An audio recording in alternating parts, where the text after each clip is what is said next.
Good morning, everybody. Welcome back to the Lawnmower Detective, and today we're going to do a shop update to see what kind of stuff I got going on in here. So stay tuned.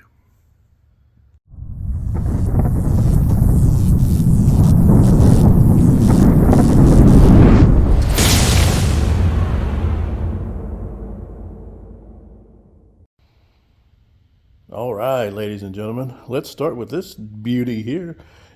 This one just needed a service, and that's the one that had the clogged fuel line. It's waiting to go home. And this one right here goes to the same owner. It's all done. Standard service, checked everything out. And it's ready to go home too. So all I got to do is make an appointment to get it going and get it out of here. Now let's move on to some interesting things. So this machine, it is a Cub Cadet XT1 LT46 with a Kohler 7000 series. It's a 2015 model and it only has 83 hours on it. Just look at the condition of this thing. She's pretty rough. All right, so it came in here and wouldn't start, wouldn't do anything really. So I have replaced the coils. Fluffy built a nest underneath of there, chewed on some wires, and the urine rotted the grounding lug off of one of the coils. It just broke off in my hand. Set the valves. Let's see, of course it went through a standard service, oil change, air filter, fuel filter, all that stuff. And then the carburetor was fine. It didn't need to be cleaned, so because it starts and runs real good now. So, and you all know that you open a can of worms and you start finding things. So the deck is over there, and I'll show you a few things on there when we get over to that side. But I got her fired up. She's running real good now. Fuel system's good. New fuel pump and all that good stuff. And I checked out the drive belt. Drive belt's in good shape. You know, of course, with only 83 hours on it, shouldn't be much wrong with it, right? Yeah, that's what I thought. So I get her fired up for the first time. I'm all proud and happy. And I get up there and go to move it. She won't move. She won't move an inch. So obviously, I checked that little lever down there, made sure it was pushed in. Oh, we put a new battery in it too. So made sure that lever was pushed in, and took the parking brake off and went to move her, and still nothing. So had to take the battery back out so I could access down in there, and pop the filler plug out of the transmission, and there was zero fluid in the transmission. Zero. I have no idea where it went. I got a drain pan underneath there right now, and I got her full of fluid, and she's not leaking a drop from the seals, but the transmission is covered in fluid. So, well, it looks like it anyway. It could be oil from up front. I'm not sure. But so I filled her up full of fluid, purged the air out of the system. Pardon me. And if you've never purged the air out of a hydrostatic transmission, all you do is pull that silver lever down here, pull it out to where it's not going to move, fire it up, and actuate the pedals forward, reverse, forward, reverse, forward, reverse about 10 times. And that'll purge the air out of the pump. And then you push that lever, push that sucker back in right there, and off to the races. So she runs, drives, does everything she's supposed to do now. She needs a some TLC, but other than that, she's doing good. Oh, and I also had to replace the throttle cable assembly here.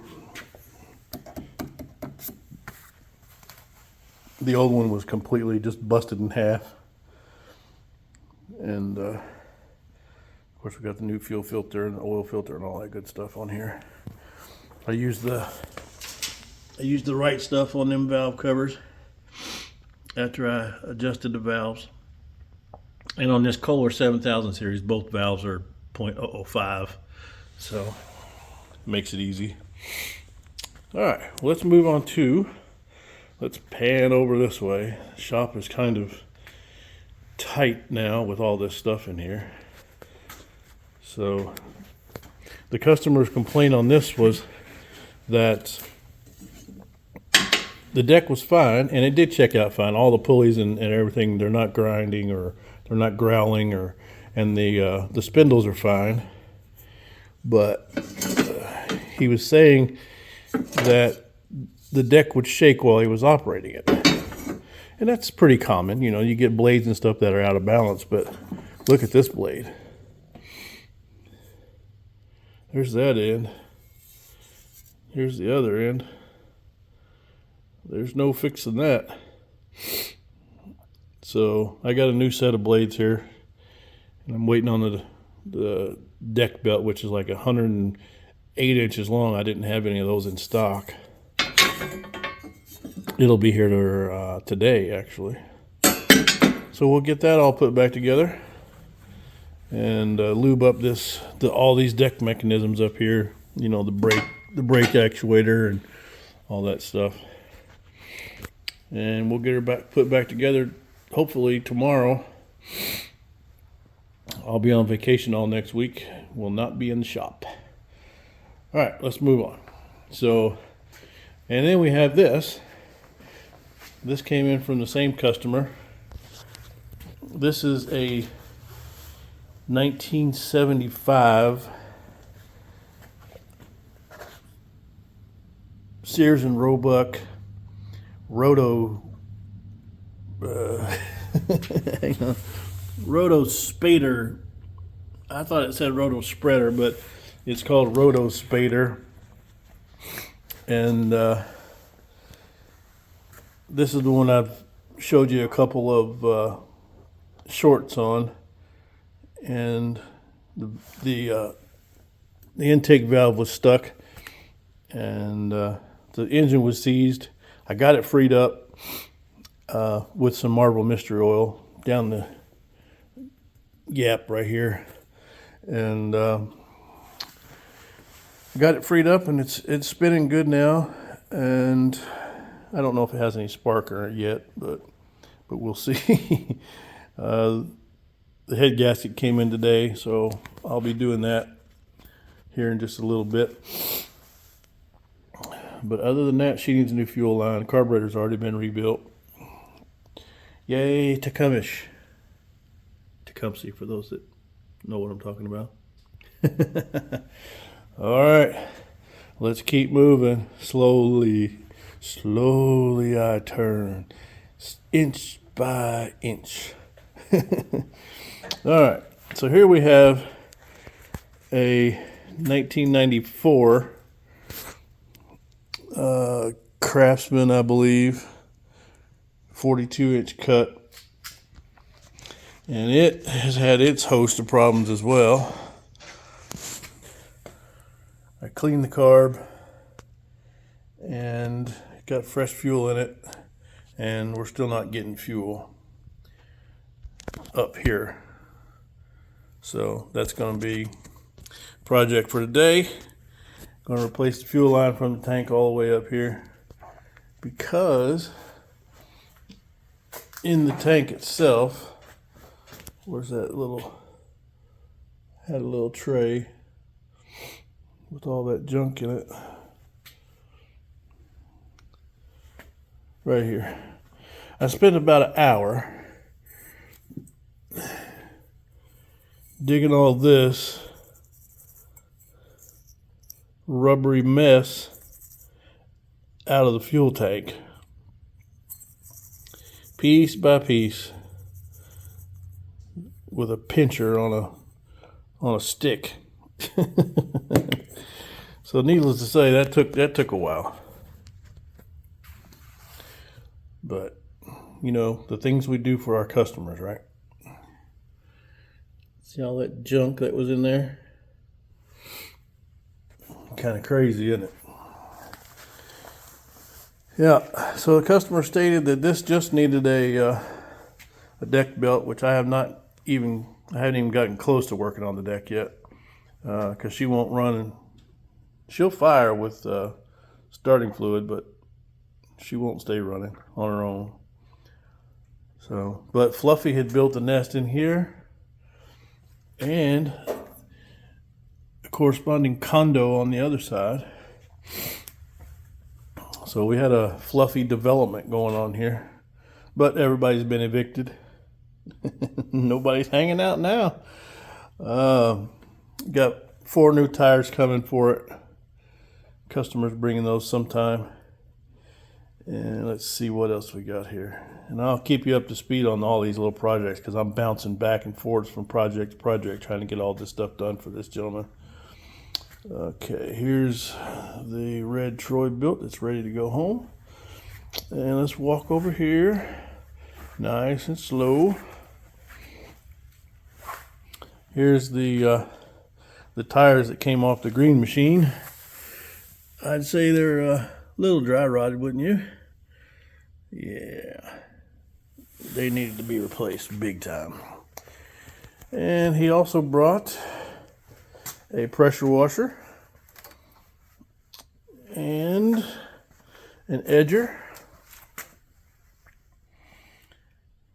I still need to go through the edger and check out the governor, because it's running wide open. I may have to adjust the governor arm.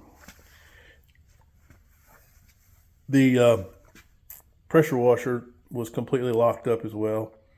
I got it freed up, got the carb cleaned on it, new fuel, all that good stuff.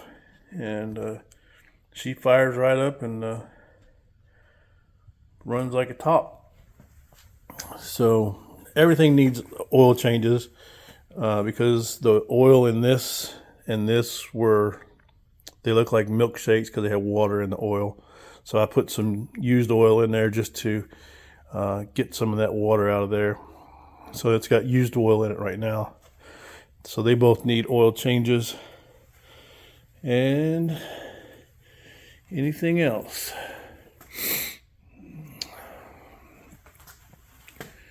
Well, there's Big Green. There's the Roto Spader and the deck from the Cub Cadet. And I'm still working on it. I have to finish this wall here. I need to get it insulated, and we're going to put some paneling up there. It's going to look pretty cool when we're done.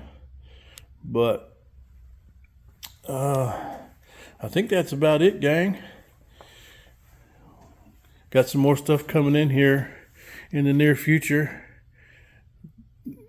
The season is getting in full swing here, gang.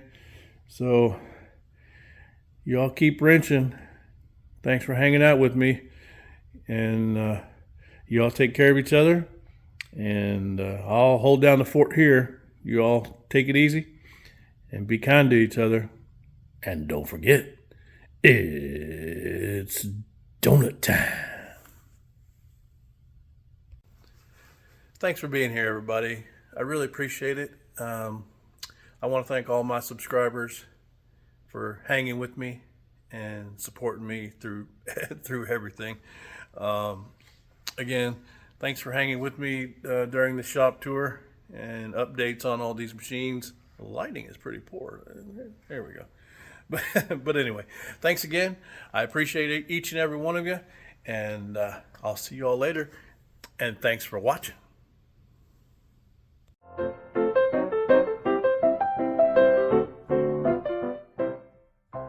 It has been a pleasure having you all here. Please don't forget to give this video a like, and please subscribe. Last but not least, click the notification bell so you will know when new videos are posted. Thanks to all of you for your support.